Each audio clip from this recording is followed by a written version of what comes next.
ที่ 13 ธันวาคม 2025 นี้บ้านดอนธาตุเมืองต้นเพิงแขวงบัวแก้วได้จัดการแข่งขันกีฬาปันเตะคำนับฮับตอนบุญประเพณีปีใหม่มงนอเปเจ้าประจำปี 2025-2026 ขึ้นที่ด้านห้องเรียนม.ต้นดอนธาตุโดยมีคณะกรรมการทีมกีฬาและผู้ชมผู้เชียร์เข้าร่วมชมร่วมเชียร์ด้วยบรรยากาศคึกคืนม่วนซื่นการแข่งขันครั้งนี้มีทีมกีฬาปันเตะที่ลงทะเบียนเข้าร่วมการแข่งขันทั้งหมด 14 ทีมแบ่งเป็น4 สายประกอบมีทีมดอนธาตุทีมเพียงงามทีมบริษัท PV ทีม AC ทีมสามัคคีทีมเพื่อนเมตรทีมคนต่างแขวงทีมห่มเย็นทีมลาดเนื้อทีมเกตปากคอทีม CT ทีมปกสทีมบัวเจริญและทีมเอกลักษณ์สำหรับการแข่งขันในวันที่ 13 ธันวาคมนี้คู่ที่ 1 ทีมดอนธาตุพบกับทีมเพียงงามผ่านการแข่งขันในครึ่งเวลาที่1รูปเกมการเล่นของทีมดอนธาตุเหนือกว่าจึงสามารถยิงประตูขึ้นนำเป็น2ประตูต่อส่วนและครึ่งเวลาที่2ทีมดอนธาตุสามารถยิงเพิ่มอีก2ประตู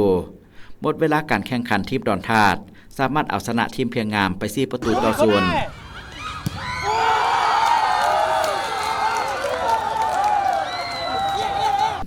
คู่ที่2ทีมบริษัท PV พบกับทีม AC ผ่านการแข่งขันทีมบริษัท PV สามารถเอาชนะทีม AC ไปได้1ประตูต่อส่วน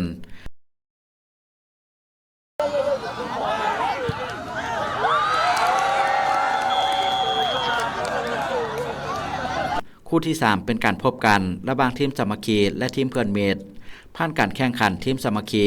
สามารถเอาชนะทีมเพื่อนเมตรไป3ประตูต่อ1คู่ที่4เป็นการพบกันระหว่างทีมโฮมเย็นและทีมคนต่างแขวง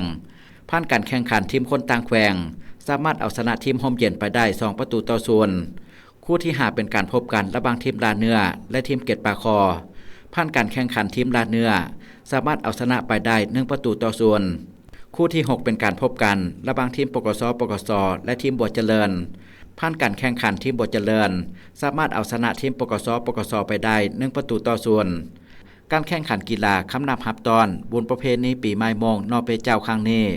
นอกจากการแข่งขันกีฬาปั่นเตะแล้วยังมีการแข่งขันกีฬาประเภทอื่นๆเช่นกีฬากระต่อกีฬาเปตังกีฬาหมากคางและกีฬาสนงัว